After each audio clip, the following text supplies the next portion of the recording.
Class स्वागत है आपका अपने YouTube चैनल फिजिक्स वेव में। आज हम पढ़ेंगे लेक्चर नंबर 2 जिसके अंदर हम डिस्कस करेंगे फंडामेंटल फोर्सेस ऑफ नेचर। तो देखिए इस टॉपिक के अंदर हम क्या सीखेंगे। लास्ट टॉपिक में हमने सीखा कि साइंस वर्ड किस भाषा से लिया गया है। हमने देखा था लैटिन वर्ड साइंटिया जिसका अर्थ टू नो यानी कि जानना होता है, उससे ये साइंस वर्ड लिया गया है। साथ ही साइंस का हमने क्लासिफिकेशन किया तो दो तरह की ब्रांचेस हमारे सामने आई, एक तो फिजिकल साइंसेस और एक बायोलॉजी। फिजिकल साइंसेस के अंदर आया फिजिक्स, जिसको हमने वापस जब डिवाइड किया तो दो तरह की ब्रांचेस हमने देखी, एक तो क्लासिकल फिजिक्स और एक मॉडर्न फिजिक्स या फिर क्वांटम फिजिक्स। क्लासिकल फिजिक्स को फिर हमने सब ब्रांचेस में तोड़ा तो हमने पाया कि मैकेनिक्स, ऑप्टिक्स, थर्मोडाइनमिक्स, इलेक्ट्रोडाइनमिक्स, ये सब ब्रांचेस किसकी थी? क्लासिकल मैकेनिक्स की थी। क्लासिकल मैकेनिक्स 19th सेंचुरी से पहले जो डिस्कवरीज हुई फिजिक्स में वो क्लासिकल मैकेनिक्स कहलाती है। फादर ऑफ क्लासिकल मैकेनिक्स कौन है? सर आइजैक न्यूटन है।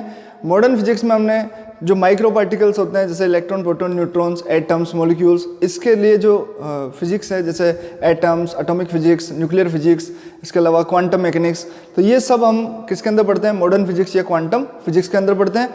ये जितनी भी डिस्कवरी है ये 19th सेंचुरी के बाद हुई है और फादर ऑफ जो मॉडर्न फिजिक्स है उस इनको हम मैक्स प्लांक या फिर अल्बर्ट आइंस्टाइन का नाम से जानते हैं। अब आज हम डिस्कस करेंगे हमारी जो नेचर है उसमें फंडामेंटल फोर्सेस कितने हैं। तो पहले तो ये समझे कि फोर्सेस क्या होते हैं। तो हम देखें तो फंडामेंटल फोर्सेस को दो कैटेगरी में बांट सकते हैं, एक तो मैक्रोस्कोपिक लेवल पे, मैक्रोस्कोपिक लेवल, और दूसरा माइक्रोस्कोपिक लेवल।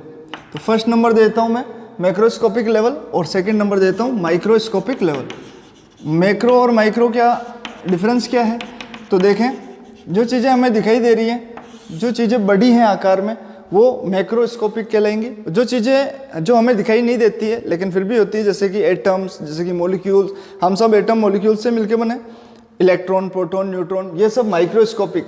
तो हम एक तो करेंगे बड़े स्तर पे बात और एक करेंगे हम बहुत ही सूक्ष्म स्तर पे बात करेंगे। तो मैक्रोस्कोपिक लेवल पे जैसे फोर्स हम देखते हैं जैसे कॉन्टेक्ट फोर्सेस, कोई भी दो आदमी आपस में कुश्ती लड़ रहे हैं तो क्या एक उसको धक्का दे रहा है दूसरा इसको दे रहा है, तो दोनों एक दूसरे पे क्या लगा रहे हैं? कॉन्टेक्ट फोर्स लगा रहे हैं। या फिर हम बात करें जैसे आपने एक टेबल के ऊपर एक बड़ा सा बक्सा रख रखा है तो बक्से का वेट किस पे लग रहा है? उस टेबल पे लग रहा है और टेबल वापस उसको उठाए हुए है, तो दोनों के बीच में एक कॉन्टेक्ट फोर्स लग रहा है। कॉन्टेक्ट फोर्स हो गया, फ्रिक्शन फोर्स हो गया। इसके अलावा अपन बात करें जैसे आप क्रिकेट खेलते हैं, बॉल आई, आपने शॉट मारा, तो ये भी क्या है? एक तरह का कॉन्टेक्ट फोर्स है। तो ये जितने भी कॉन्टेक्ट फोर्सेस होते हैं ये सब हम किस में पढ़ेंगे? मैक्रोस्कोपिक लेवल में। इसके अलावा देखिए हम देखो पृथ्वी पे अपन खड़े हैं अभी ज़मीन पे, हम हवा में उड़ते नहीं है, जैसे हम उछलने की कोशिश करते हैं वापस नीचे ही आते हैं। न्यूटन ने कहा कि एप्पल नीचे ही गिरता है, बॉल आपने ऊपर फेंकी तो बॉल वापस नीचे ही आती है। रॉकेट ऊपर जाता है, रॉकेट की एक पर्टिकुलर स्पीड ना हो तो रॉकेट भी वापस नीचे गिर जाता है। क्यों? क्योंकि ये ग्रेविटेशन फोर्स होता है। ये किसने कहा था? न्यूटन ने कहा था। ऐसे में बात करूं जैसे 10th क्लास में आपने पढ़ा कि चार्ज पार्टिकल के बीच में एक इलेक्ट्रिक फोर्स लगता है। तो इलेक्ट्रिक फोर्सेस और ये जो आपके ग्रेविटेशन फोर्सेस है इसमें देखें तो ये आपस में कॉन्टेक्ट तो नहीं कर रहे हैं लेकिन फिर भी ये किसके अंदर आएंगे? मैक्रोस्कोपिक लेवल के अंदर ही आते हैं। तो फंडामेंटल फोर्सेस की बात करें तो दो तरह के मैक्रोस्कोपिक लेवल पे फोर्स होंगे। पहला जो होगा वो होगा ग्रेविटेशन फोर्स। पहला फोर्स क्या कहलाएगा? Gravitation force. और दूसरा जो फोर्स क्या आएगा इसमें? Electromagnetic force. इलेक्ट्रोमैग्नेटिक फोर्स देखो इलेक्ट्रोमैग्नेटिक फोर्स और ग्रेविटेशन को भी डिटेल में पढ़ेंगे, लेकिन उसके अलावा बात करें कि जैसे कि कोई एटम है, किसी एटम के अंदर जो इलेक्ट्रॉन्स है और जो प्रोटॉन्स है आपस में किस फोर्स के कारण बंधे हुए हैं, या फिर किसी न्यूक्लियस के अंदर प्रोटॉन और न्यूट्रॉन किस फोर्स के कारण बंधे हुए हैं। तो यदि हम किसी एटॉमिक लेवल पे जाके बात करें या माइक्रोस्कोपिक लेवल पे बात करें तो वहाँ पर जो न्यूक्लियॉन्स हैं उनके बीच में एक फोर्स काम करता है जिसका नाम होता है स्ट्रॉन्ग न्यूक्लियर फोर्स। और जो सब एलिमेंट्री पार्टिकल्स हैं जैसे कि इलेक्ट्रॉन, प्रोटॉन, न्यूट्रॉन, सब एलिमेंट्री पार्टिकल्स हैं। इसके अलावा आप बात करें जैसे neutrino, anti neutrino, positrons, anti particles जो होते हैं, इन सब की बात करें तो इनके बीच में एक अलग ही फोर्स काम करता है, उसका नाम है वीक न्यूक्लियर फोर्स। तो एक तो है स्ट्रॉन्ग न्यूक्लियर फोर्स, ये न्यूक्लियॉन्स या न्यूक्लियस के अंदर लगता है, और एक सब एलिमेंट्री पार्टिकल्स में जो फोर्स काम करता है उसका नाम है वीक न्यूक्लियर फोर्स। तो हमारे सामने पता चल गया कि इस पूरी नेचर के अंदर मेन 4 फंडामेंटल फोर्स है। 4 कौन कौन से? एक ग्रेविटेशन फोर्स, एक इलेक्ट्रोमैग्नेटिक फोर्स, एक स्ट्रॉन्ग न्यूक्लियर फोर्स और एक वीक न्यूक्लियर फोर्स। तो हमारे को पता है कि चार फोर्स हमारे पूरे नेचर में काम कर रहे हैं। ऐसा नहीं है कि ये अर्थ पे ये ऑल जो भी यूनिवर्स है पूरा वहाँ पर ये 4 फंडामेंटल फोर्स ही काम करते हैं। तो अब अपन देखें कि इनको अलग अलग तरीके से हम डिस्कस करेंगे। इससे पहले कि हम डिस्कस करें, आप यहाँ पर एक नया वर्ड सीखें, इंटरेक्शन। इंटरेक्शन क्या होता है? फोर्स मतलब ही इंटरेक्शन होता है। कभी भी कोई बॉडी जब किसी दूसरी बॉडी के कांटेक्ट में आती है या बिना कांटेक्ट में आए अपना इन्फ्लुएंस किसी दूसरी बॉडी पे या दर्शाती है या शो करती है, तो वो जो इन्फ्लुएंस है उसको हम ऐसा कह सकते हैं कि भाई फर्स्ट बॉडी दूसरी बॉडी से इंटरेक्ट कर रही है। क्या कर रही है? First body. जैसे मैं आपसे अभी क्या कर रहा हूँ? इंटरेक्ट कर रहा हूँ। तो ऐसा हो सकता है कि मैं आपको अट्रैक्ट कर रहा हूँ या हो सकता है कि मैं आपको रिपेल कर रहा हूँ। यदि आप इस टॉपिक को समझ रहे होंगे तो मैं आपको अट्रैक्ट कर रहा हूँ, और यदि आपको ये बोरिंग टॉपिक लग रहा है इसका मतलब मैं आपको रिपेल कर रहा हूँ। यानी हम दोनों के बीच में क्या हो रहा है? एक इंटरेक्शन हो रहा है। इंटरेक्शन मतलब एक अंतरक्रिया हो रही है। ये जो अंतरक्रिया या इंटरेक्शन होता है इसी को हम किस नाम से जानते हैं? फोर्स। तो जब आगे हायर क्लासेस में हम जाते हैं तो हम फोर्स को फोर्स नहीं कहते, हम कहते हैं इसको इंटरेक्शन। तो हम कहते हैं कि पूरे यूनिवर्स में 4 फंडामेंटल इंटरेक्शंस होती हैं। पहली ग्रेविटेशनल इंटरेक्शन, दूसरी इलेक्ट्रोमैग्नेटिक इंटरेक्शन, और तीसरा स्ट्रॉन्ग न्यूक्लियर इंटरेक्शन, और फोर्थ वीक न्यूक्लियर इंटरेक्शन। तो फोर्स और इंटरेक्शन एक ही चीज़ है। अब अपन एक एक इसको ले लेते हैं और बात करते हैं कि ग्रेविटेशन फोर्स क्या होता है। तो देखें आप, तो फर्स्ट जो फंडामेंटल फोर्स है ग्रेविटेशन फोर्स, इसको अपन डिफाइन कर लेते हैं। अब आप सोचोगे कि ग्रेविटेशन फोर्स होता है क्या? तो बड़ी सिंपल सी परिभाषा कि the attractive force between two bodies by the virtue VIRTUE virtue of their masses is called gravitation force। यानी ग्रेविटेशन कैसा फोर्स है? सबसे पहली लाइन में पता पड़ गया कि इट इज अट्रैक्टिव फोर्स। यानी आपका जो ग्रेविटेशन फोर्स लग रहा है किसी भी दो बॉडी के बीच में, हमेशा कैसा नेचर होगा इसका? हमेशा अट्रैक्टिव है। यानी किसी एक बॉडी में, और फिर ये लगता क्यों है? By the virtue of their masses. इसका मतलब ये है कि यदि एक बॉडी यहाँ पर है और एक बॉडी यहाँ पर है, इसके अंदर मैंने मान लिया कि जैसे मास m1 है और इसके अंदर मैंने मान लिया कि मास कितना है? m2 है। तो इसमें यदि मास है और इसमें भी यदि मास है तो ये बॉडी इसको अट्रैक्ट करेगी और ये बॉडी भी वापस क्या करेगी? इसको अट्रैक्ट करेगी। इसका जो जनरल एग्जांपल है वो न्यूटन, जब एप्पल उस पर गिरी तो एप्पल का क्या था? मास था। मान लो ये एप्पल है, इसका मास मान लिया स्मॉल है, और ये किस पे गिरी? हमारी अर्थ पे गिरी। इस अर्थ का मास कितना है? बहुत ज़्यादा है।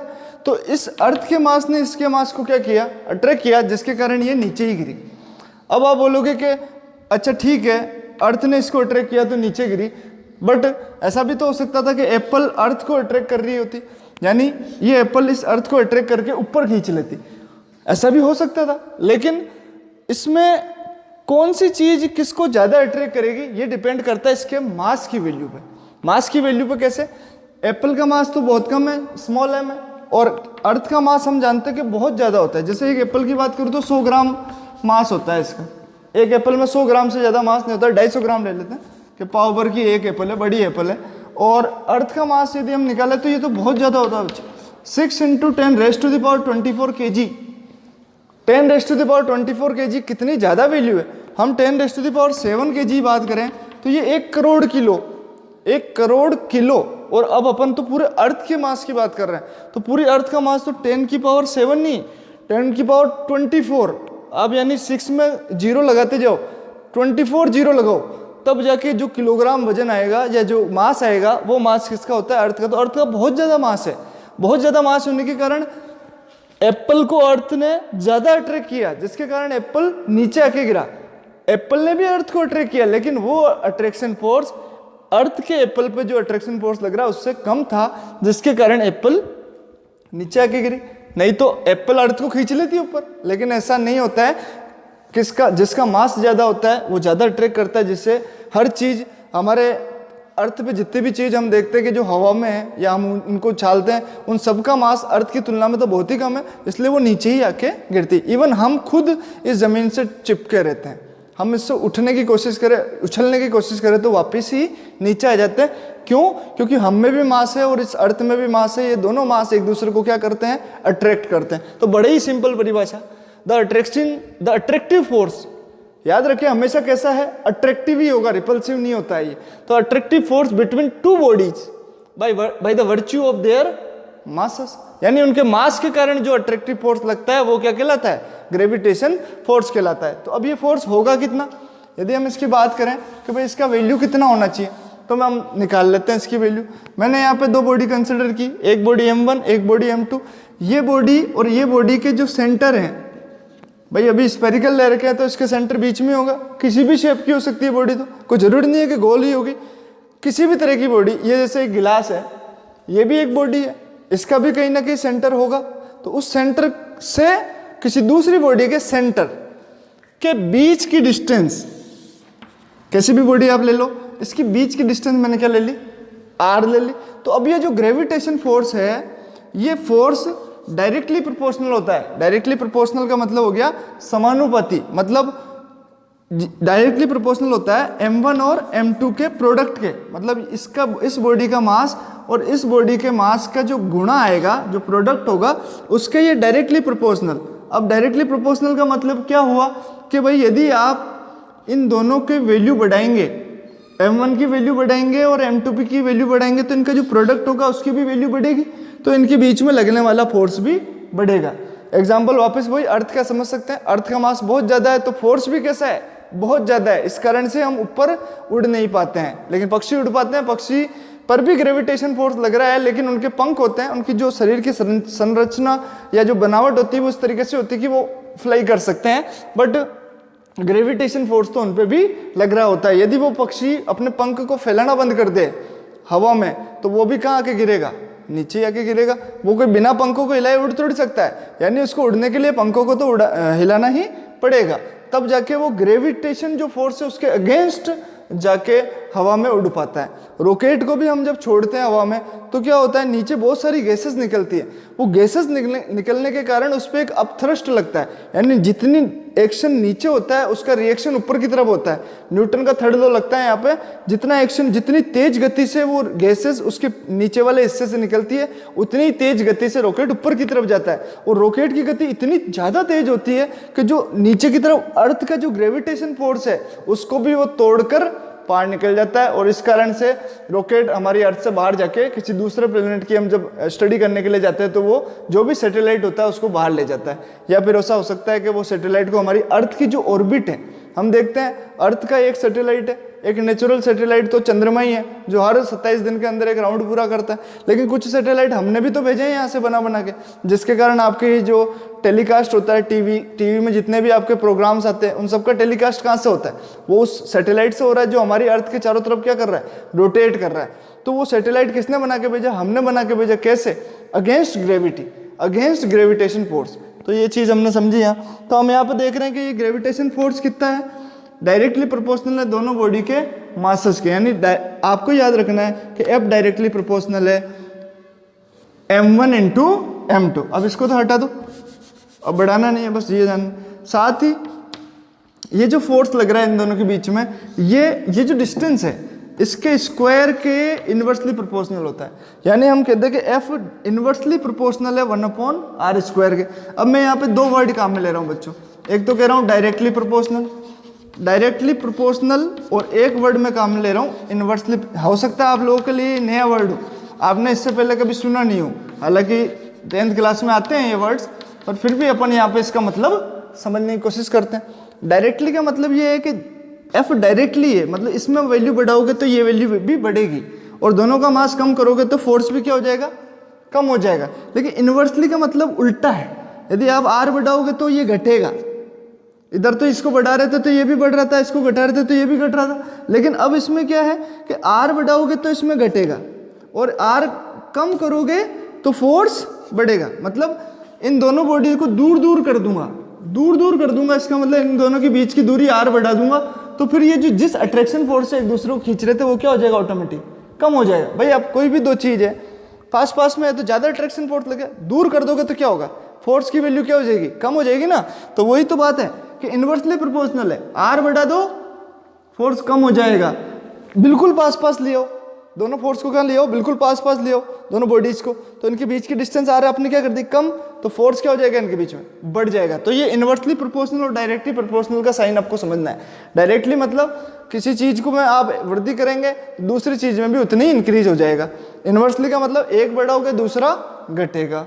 तो यहाँ से हमको ये चीज पता पड़ी कि भाई एफ किस किस पर डिपेंड कर रहा है, ये जो ग्रेविटेशन फोर्स है ये डिपेंड करता है दोनों बॉडीज के मासेस पर और इन दोनों के बीच की डिस्टेंस के स्क्वायर पर। तो हम इसको लिख लेते हैं एक साथ, तो हम यहाँ पे लिखें यदि इसको एक साथ तो हम ऐसा कह सकते हैं एफ डायरेक्टली एफ प्रोपोर्शनल, अब ना तो डायरेक्टली लगाऊंगा ना इनवर्सली, सिर्फ proportional m1 m2 upon R square. इसको इक्वेशन 1 मान लो, इसको इक्वेशन 2 मान लो और दोनों को साथ में लिख दिया। कंबाइंड जब साथ में लिखा तो m1 m2 और आर स्क्वायर एक साथ आ गए, और जैसे ही मैंने ये प्रोपोर्शनल का सिंबल हटाया तो मेरे पास एक कांस्टेंट आया, यानी इस सिंबल को जैसे मैंने हटाया और इक्वल टू लगा दिया तो यहाँ पर एक नया कांस्टेंट आपके पास आ जाता है और ये ऐसा का ऐसे ही रहता है फॉर्मूला।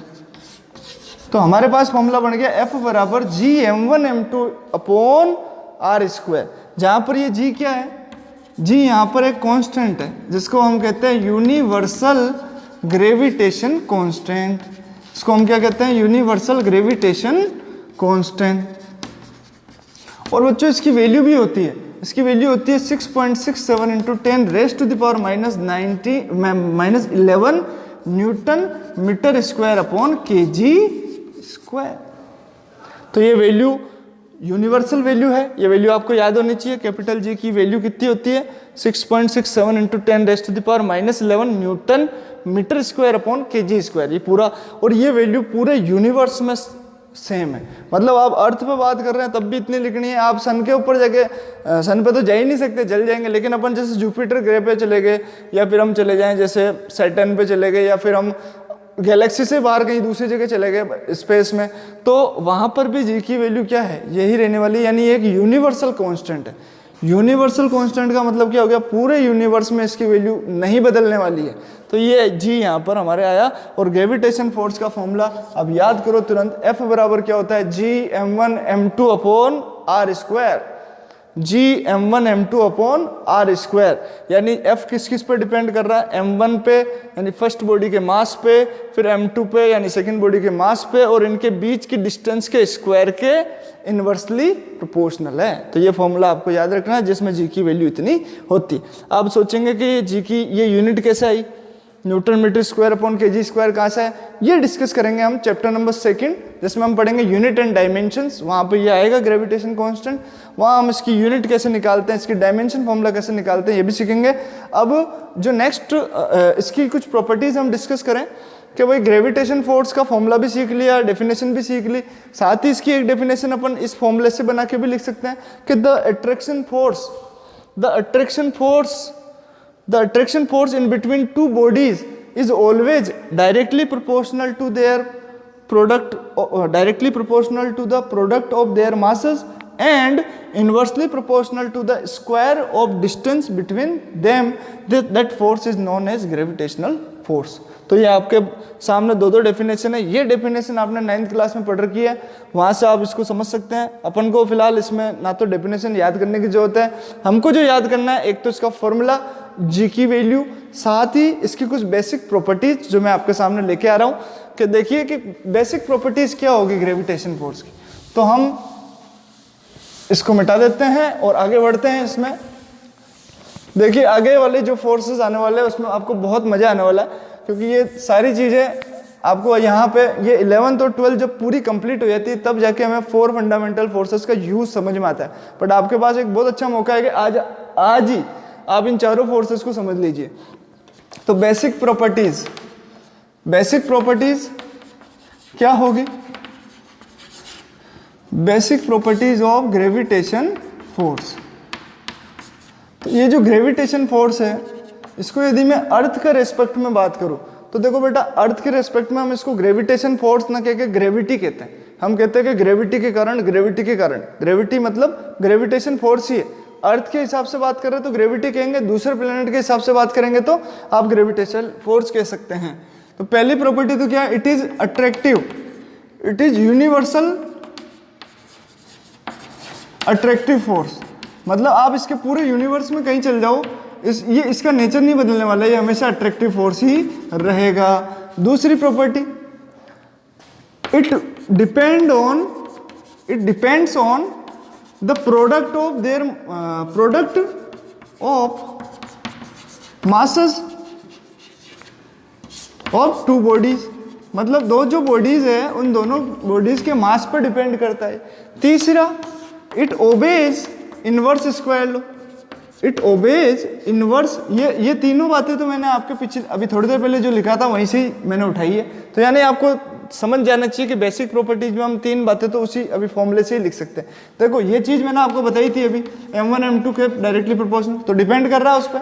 साथ ही इनवर्स स्क्वायर लॉ को भी ओबे करता है, इनवर्स स्क्वायर लॉ। तो इट ओबे इनवर्स स्क्वायर लॉ, इसका मतलब क्या है, डायरेक्ट इनवर्सली प्रोपोर्शनल है आर स्क्वायर। इसी को क्या कहते हैं बेटा, इनवर्स स्क्वायर लॉ।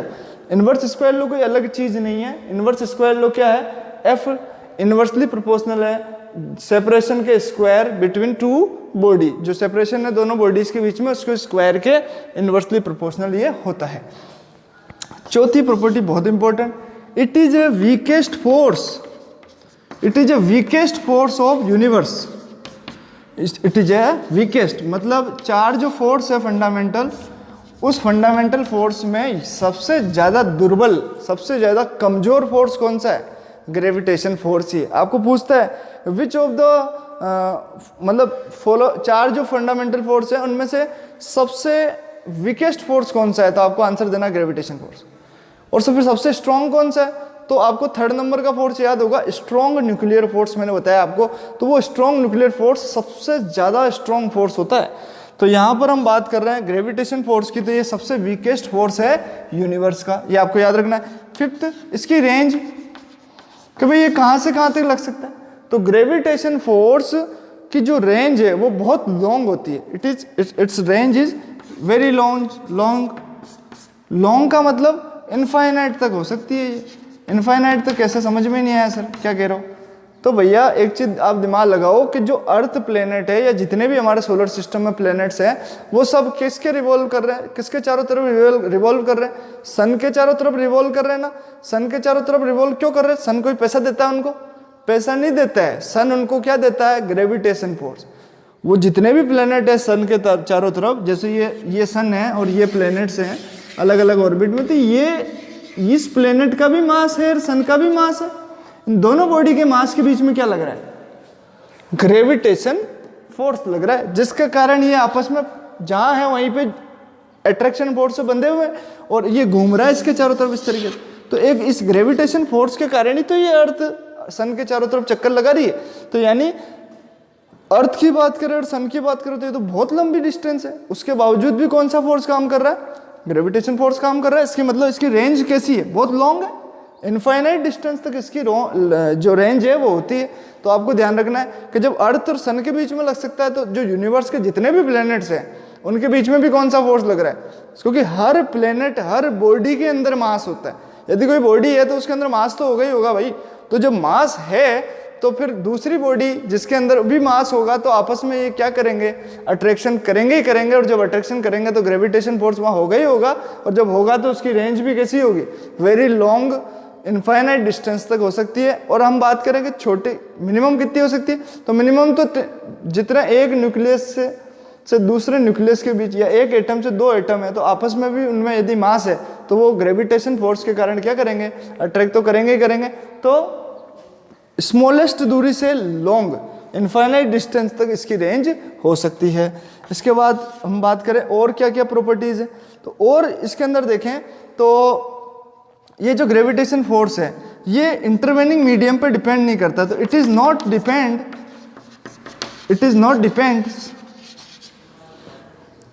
ऑन, देखो इट इज नॉट डिपेंड तो नहीं आएगा, it does not depend on intervening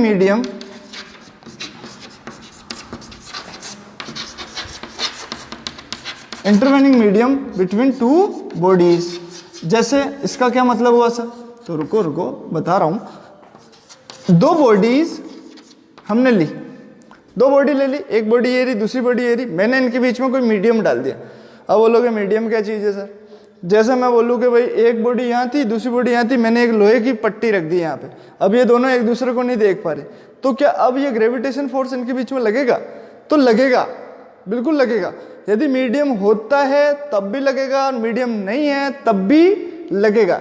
अब जैसे कैसे पता चल रहा है कि मीडियम, अब जैसे हम बात करें अपनी खुद की, तो मैं खुद और अर्थ, इन दोनों के बीच में मीडियम कौन है? एयर मीडियम होने के बावजूद भी हम में ग्रेविटेशन फोर्स लग रहा है ना भाई।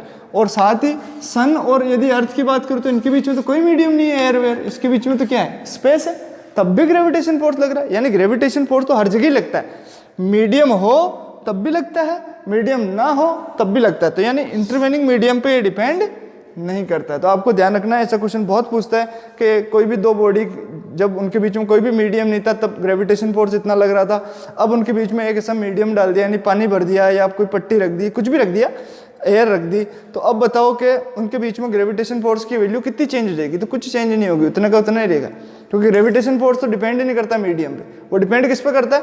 मास पे, दोनों बॉडी के मास पे और उनके बीच की डिस्टेंस। हाँ, आप डिस्टेंस बढ़ा दीजिए, फोर्स भी बदल जाएगा, मास को बढ़ा दो घटा दो, फोर्स भी बदल जाएगा, लेकिन मीडियम के कारण कभी भी फोर्स नहीं बदलता है। इसके अलावा दो तीन बातें और हैं इसमें। It is A central force, it is A central force. अब ये एक सेंट्रल फोर्स है। सेंट्रल फोर्स कैसे क्या? क्योंकि ये जो फोर्स है एक बॉडी के और दूसरी बॉडी के जो सेंटर से सेंटर के बीच की डिस्टेंस है उस पर डिपेंड कर रहा है। यानी ये लग कहाँ रहा है? इस बॉडी के सेंटर से इस बॉडी की तरफ। जैसे ये वाला बॉडी ए और ये वाला बॉडी बी, ए इसको अट्रैक्ट कर रही है, तो ये फोर्स किस पे लग रहा है? फोर्स लग रहा है बी पे, किसके कारण? ए के कारण। तो यानी ये कहाँ से कहाँ तक लगेगा? तो इसके सेंटर से इसके सेंटर के बीच में लगता है, जिसके कारण हम कहते हैं कि एक ऐसा फोर्स है, सेंट्रल फोर्स है। एक लास्ट बात, सॉरी दो बातें और है इसके अंदर, तो हम यहाँ पे डिस्कस करेंगे।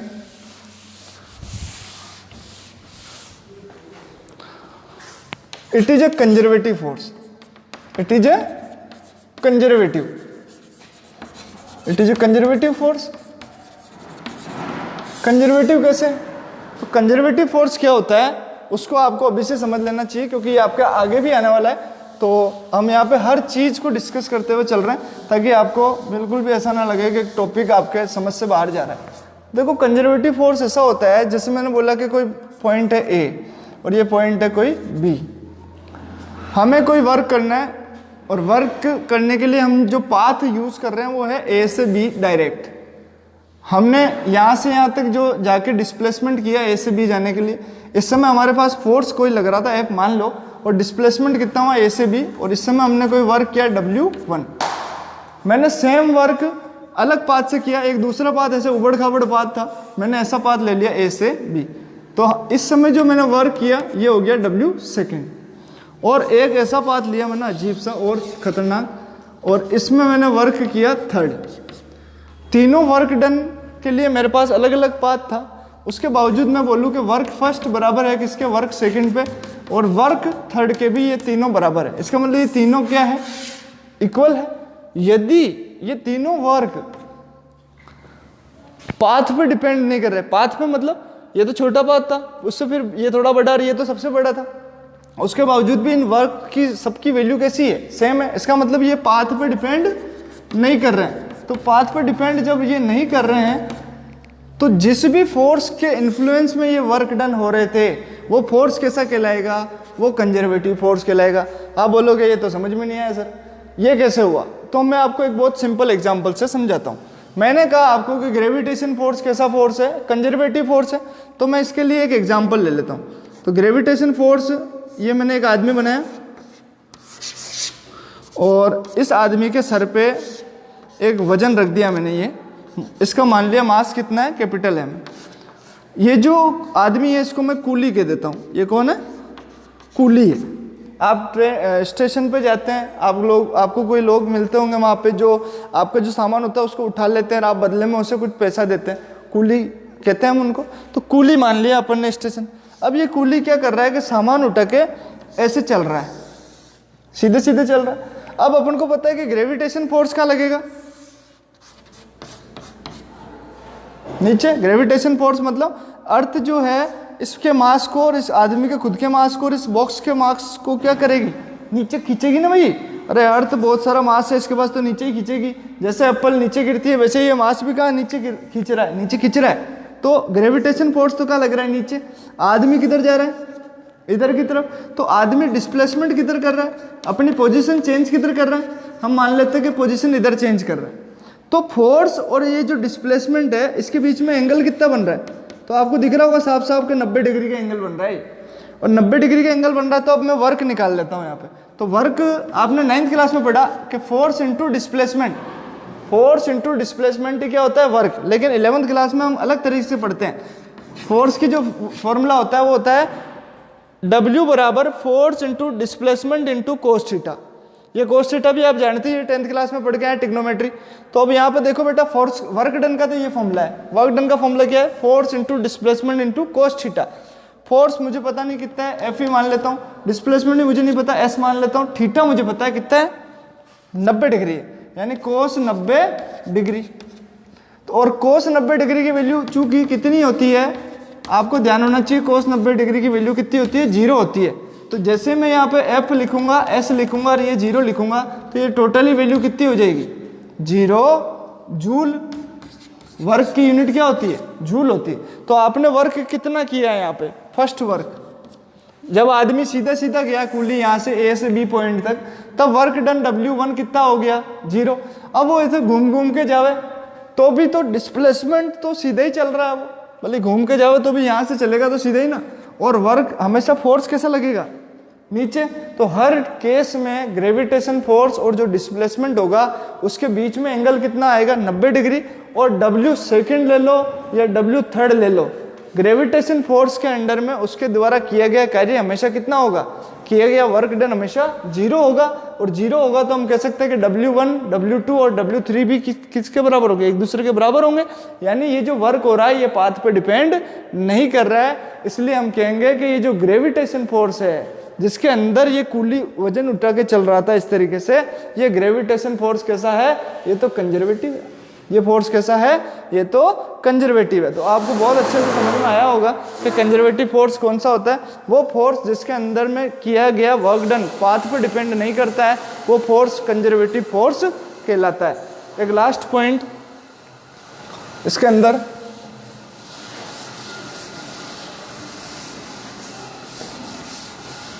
अब किसी ने सोचा कि भाई कोई भी जो, चलो अच्छी बात है, ग्रेविटेशन फोर्स हमने समझ ही लिया। हमने ये भी देख लिया कि दो बॉडी होती है, इसके मास होता है, इनके बीच में अट्रैक्शन फोर्स लगता है। ये कहाँ से कहाँ तक लगता है, इन दोनों के बीच में डिस्टेंस r पे डिपेंड करता है। ये सब हमने बात करी। लेकिन ऐसा क्या हो रहा है इन दोनों बॉडी के अंदर, अरे भाई इन दोनों बॉडी के अंदर ऐसा क्या हो रहा है कि ये फोर्स लग रहा है। तो किसी ने सोचा कि भाई इसके अंदर हो सकता है कि किसी पार्टिकल का एक्सचेंज हो रहा हो, किसी पार्टिकल का क्या हो रहा हो, एक्सचेंज हो रहा हो। और इस पार्टिकल के एक्सचेंज के कारण ही ये ग्रेविटेशन फोर्स इन दोनों के मध्य लग रहा है। जैसे हम बात करें नॉर्मली, कोई आदमी दूसरे आदमी से बात करता है तो क्यों करता है, क्योंकि वो या तो उसको कुछ काम होता है उससे, या फिर दूसरे वाले को उससे कुछ काम हो। तो आपस में हम बात कब करते हैं, जब हमारे को कुछ काम हो या किसी कुछ लेन देन करना हो।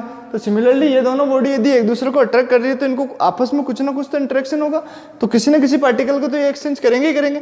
तो आपको याद रखना है कि ये जो ग्रेविटेशन फोर्स है, तो आपको लिखना है यहाँ पे it is caused, it is thought to be caused. ये सोचा गया है, ऐसा अभी तक प्रूव तो नहीं हुआ है। It is thought to be caused by exchange of particle called graviton. ऐसे पार्टिकल को क्या नाम दिया है, आपको बहुत अच्छी तरीके से याद रखना है इस शब्द को, कि ये ग्रेविटेशन फोर्स किसी भी दो बॉडी के बीच में क्यों लग रहा है, क्योंकि ऐसा मानते हैं कि एक पार्टिकल का एक्सचेंज हुआ है, उस पार्टिकल का नाम क्या है? ग्रेविटॉन। किन किन के बीच में? In between two bodies, in between two bodies. तो आप इस तरीके से इसको समझ लेंगे। तो आपके पास में कुल 8 पॉइंट हो गए, 8 या 9 हो गए। तो 9 पॉइंट हमने बेसिक प्रॉपर्टीज में लिखे हैं। अपन इसको जस्ट रिकैप करते हैं वापस। यूनिवर्सल अट्रैक्टिव फोर्स है, प्रोडक्ट ऑफ मास पे डिपेंड करता है, इनवर्स स्क्वायर लॉ को ओबे करता है, लॉन्ग रेंज फोर्स है, इंटरवेनिंग मीडियम पे डिपेंड नहीं करता है, वीकेस्ट फोर्स है यूनिवर्स का, सेंट्रल फोर्स है, कंजर्वेटिव फोर्स है, यानी इसके अंडर में जितने भी वर्क डन होंगे वो सब कैसे होंगे? इक्वल होंगे। और लास्ट, ये किस पार्टिकल के एक्सचेंज के कारण लगता हो, ऐसा लगता है, या दो बॉडी के बीच में क्यों लगता है ये? क्योंकि कौन सा पार्टिकल एक्सचेंज हो रहा है? ग्रेविटॉन। तो आपको बहुत अच्छे से समझ में आ गया होगा ग्रेविटेशन फोर्स क्या है। अब हम पढ़ेंगे इलेक्ट्रोमैग्नेटिक फोर्स। तो अब ग्रेविटेशन को जब हमने इतना जोरदार पढ़ लिया तो हम इलेक्ट्रोमैग्नेट को थोड़ा फास्ट पढ़ेंगे यहाँ पे। तो सेकंड जो हमारा फोर्स है इलेक्ट्रोमैग्नेटिक फोर्स। तो इलेक्ट्रोमैग्नेटिक फोर्स में देखो एक चीज़ है यहाँ पे समझने लायक, इसके 2-3 नाम है।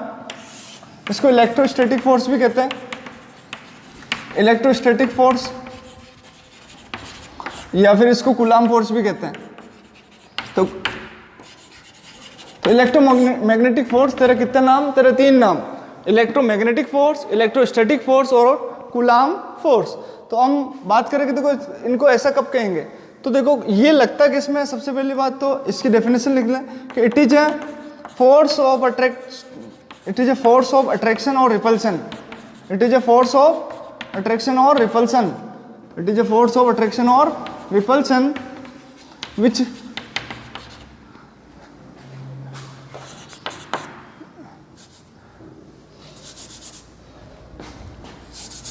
in between, it is a force of attraction or repulsion in between two charges, in between two charges at rest। मैंने लिखा है यहाँ पे, ये एक ऐसा फोर्स है जो अट्रैक्टिव नेचर का भी हो सकता है या फिर रिपल्सिव नेचर का भी, यानी आकर्षण प्रकृति का भी हो सकता है और प्रतिकर्षण प्रकृति का भी ये हो सकता है। किसके बीच में? Two charges. पहले वो लग रहा था ग्रेविटेशन फोर्स, किस में लग रहा था? दो बॉडी के मासेस में। यहाँ पर ये जो फोर्स लगेगा, ये दो बॉडी जो भी होगी, दो बॉडी, उनके अंदर कितना चार्ज है, कितना इलेक्ट्रिक चार्ज है, उस इलेक्ट्रिक चार्ज के बीच में जो फोर्स लगेगा वो फोर्स क्या कहलाता है? इलेक्ट्रोमैग्नेटिक या फिर इलेक्ट्रोस्टैटिक या फिर कूलाम फोर्स। अब मैंने यहाँ पे बोला कि चार्ज कैसे हैं? रेस्ट में है। मतलब मैंने मान लिया कि यहाँ पे कोई चार्ज है Q1 और यहाँ पे कोई चार्ज है Q2। अब ये सब आप 10th क्लास में पढ़ के आ चुके हैं कि चार्ज को किससे लिखते हैं? क्यू सिंबल जो होता है वो रिप्रेजेंट करता है किसको? इलेक्ट्रिक चार्ज को। तो मैंने मान लिया कि कोई चार्ज है यहाँ पे, ये पॉइंट चार्ज है, इसका मान कितना है? Q1 है। इस चार्ज का मान कितना है? Q2 है। और इन दोनों के बीच में वापस डिस्टेंस कितनी है? वो आ रही है। और ये दोनों किस में है? अभी रेस्ट में है। तो जब रेस्ट में है तब ये वाला चार्ज इस पर जितना फोर्स लगा रहा है, मान लिया ये इसको क्या कर रहा है? ऐसे रिपेल कर रहा है, या फिर ये वाला भी इसको क्या कर रहा है? रिपेल कर रहा है। मान लेते हैं दोनों कैसे नेचर के हैं? प्लस प्लस के हैं। तो ये वाला चार्ज उसको धक्का लगाएगा और ये वाला चार्ज इसको धक्का लगाएगा। ऐसा मैं किस आधार पर कह रहा हूँ? क्योंकि मुझे पता है कि दो प्लस चार्ज होते हैं वो आपस में क्या करते हैं? हमेशा रिपेल करते हैं, यानी सेम चार्जेस हमेशा रिपेल करते हैं। यानी ऐसे दो ही नेगेटिव चार्ज ले लूँ तो ये भी क्या करते हैं? एक दूसरे को रिपेल करते हैं। आपको ध्यान होना चाहिए इलेक्ट्रिक चार्ज दो प्रकार के होते हैं, एक होता है पॉजिटिव चार्ज और एक नेगेटिव चार्ज। पॉजिटिव चार्ज यदि दोनों पॉजिटिव चार्ज है तब रिपल्सन होगा दोनों के बीच में, दोनों नेगेटिव चार्ज है तब भी रिपल्सन होगा। और यदि एक पॉजिटिव चार्ज दूसरे नेगेटिव चार्ज के पास में या उसके इंटरेक्शन करता है उससे, तो ये कैसा इंटरेक्शन होगा? ये अट्रैक्शन का या अट्रैक्टिव, एक दूसरे को वो क्या करेंगे? अट्रैक्ट करेंगे, यानी अट्रैक्शन फोर्स उनके बीच में लगेगा वहाँ पे। तो यहाँ पर मैंने दोनों ही चार्ज कैसे लिए हैं? दोनों ही प्लस लिए हैं, यानी ये वाला फोर्स इसको धक्का लगा रिपेल कर रहा है और Q2 Q1 को भी क्या कर रहा है? रिपेल कर रहा है। तो यानी ये दोनों ही नेचर का हो सकता है, अट्रैक्शन का भी हो सकता है और रिपल्सन का भी हो सकता है। अब मैंने बात की कि दोनों चार्ज कैसे हैं? रेस्ट में। जब ये दोनों चार्ज रेस्ट में, तब ये फोर्स किस नाम से जाना जाएगा? इलेक्ट्रोस्टैटिक फोर्स के नाम से या फिर कूलाम फोर्स के नाम से। लेकिन यदि ये फोर्स मोशन नहीं, मतलब रेस्ट में नहीं है और मोशन कर रहे हैं, यानी कि ये v वेलोसिटी से मूव कर रहे हैं, मान लिया, तब ये फोर्स किस नाम से जाना जाएगा? Electromagnetic force. तो आपको याद रखना है सेकंड नंबर जो फंडामेंटल फोर्स है इलेक्ट्रोमैग्नेटिक फोर्स, वो दो कंडीशन में डिपेंड करता है। यदि दोनों चार्ज रेस्ट में है तब उनके बीच में लग रहा है तो इसको हम क्या कहेंगे? Electrostatic force. और दोनों चार्जेस यदि मोशन कर रहे हैं तो इसको हम कहेंगे इलेक्ट्रोमैग्नेटिक फोर्स, लेकिन लगेगा हमेशा एक इसके बीच में, दो चार्जेस के बीच में, दोनों अट्रैक्टिव और रिपल्सिव नेचर का हो सकता है। अच्छा चलो अपन आगे बढ़ते हैं इसके।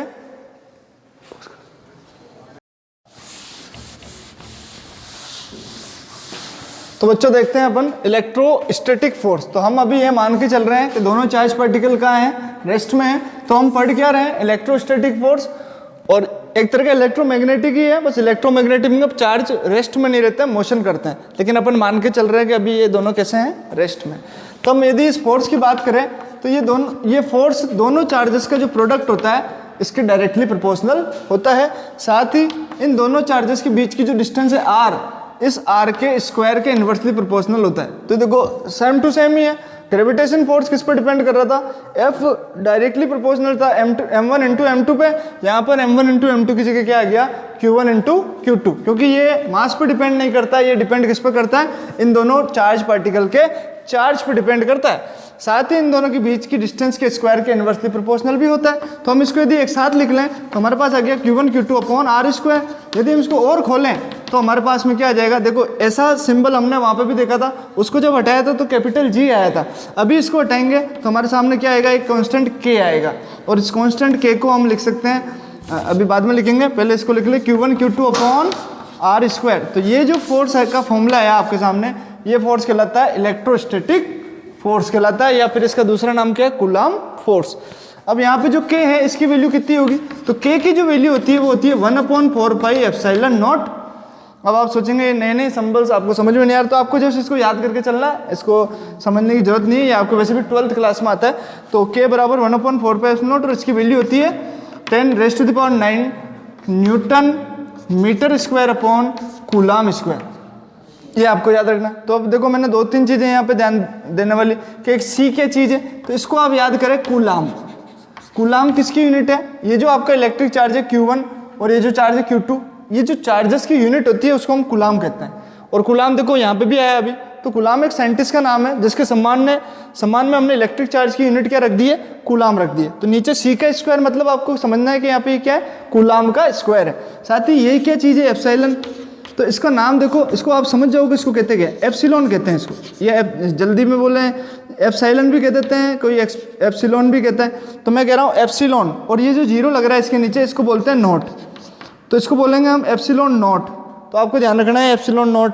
और इसका नाम, ये तो इस सिंबल का नाम है, इसको वास्तविकता में क्या नाम है इसका, तो इसको बोलते हैं परमिटिविटी ऑफ फ्री स्पेस। तो ये देखो अभी तो हम इंट्रोडक्शन ही पढ़ रहे हैं कि किस चीज़ को क्या कहते हैं, तो आपको ध्यान रखना है इन सब के नाम के, भाई एप्सिलॉन नॉट तेरा नाम परमिटिविटी ऑफ फ्री स्पेस, सी तेरा नाम कूलम्ब और सी का स्क्वायर। तो आपको ये इस तरीके से याद कर लेना कि K की वैल्यू कितनी है, तो 9 × 10⁹ यदि भूल भी जाते हैं तो कोई दिक्कत नहीं, क्योंकि ये आपके नेक्स्ट ईयर काम आएगा।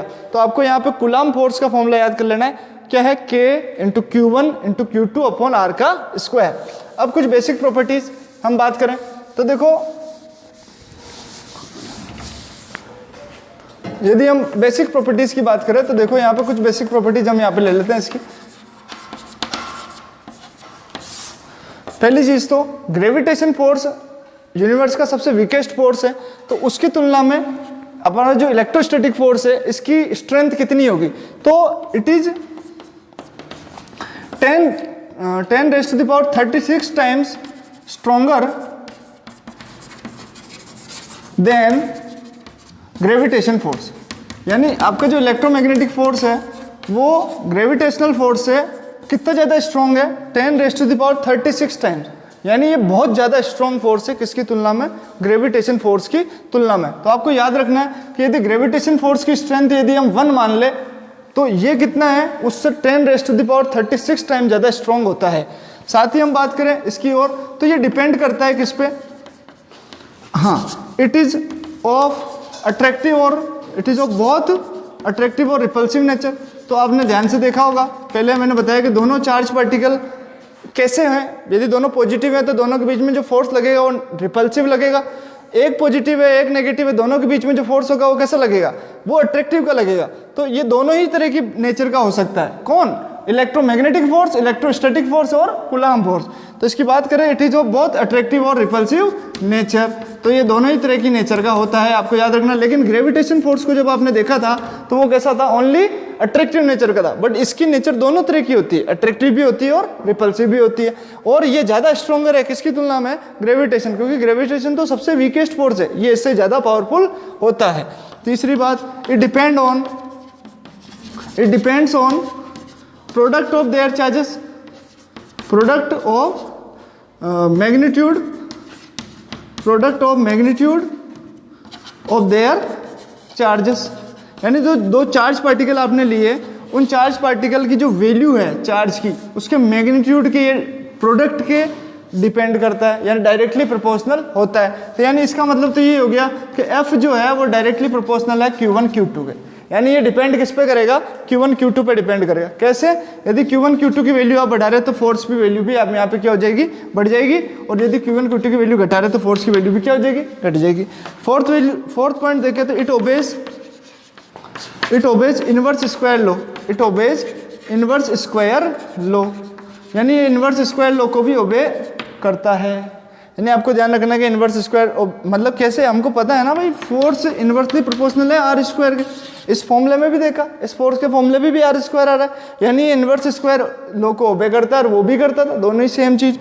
पांचवा, it does not depend on the it depends on intervening medium, मतलब दो चार्ज पार्टिकल के बीच में अब यदि मैं कोई मेटल की प्लेट रख दूं या कोई भी तरह का मीडियम रख दूं तो इस फोर्स की वैल्यू बदल जाएगी। तो ये डिपेंड करता है, आपको लिखना है, it depends on intervening medium. जबकि देखो ग्रेविटेशन फोर्स डिपेंड नहीं करता था, तो ये डिफरेंस आ रहा बेटा।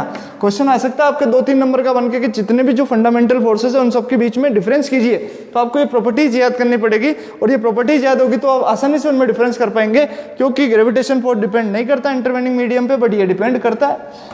साथ ही अगला देखें तो इसकी रेंज की बात करें, तो इसकी रेंज भी कैसी होती है, इनफाइनाइट होती है। इसकी रेंज 10⁻⁻15 मीटर से इनफाइनाइट तक हो सकती है।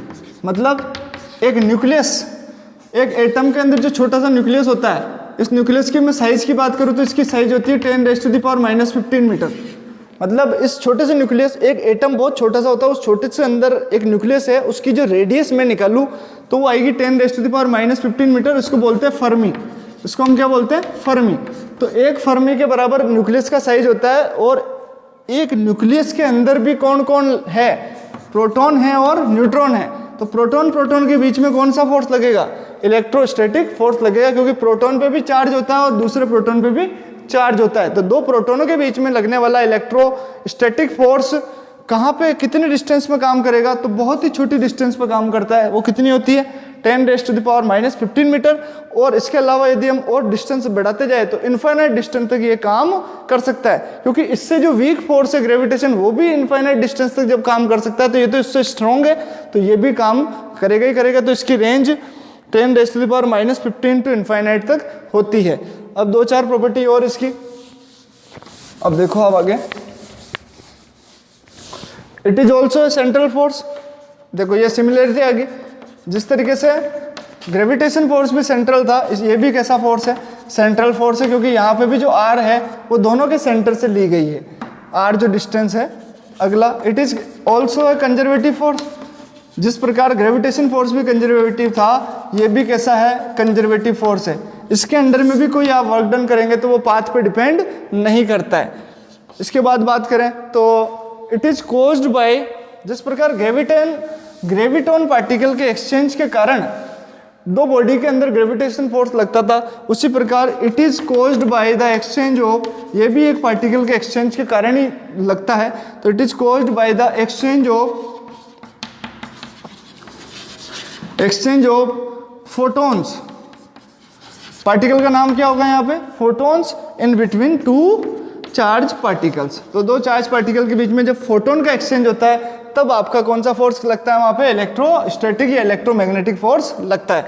तो it is caused by the exchange of photons in between the two charge particles.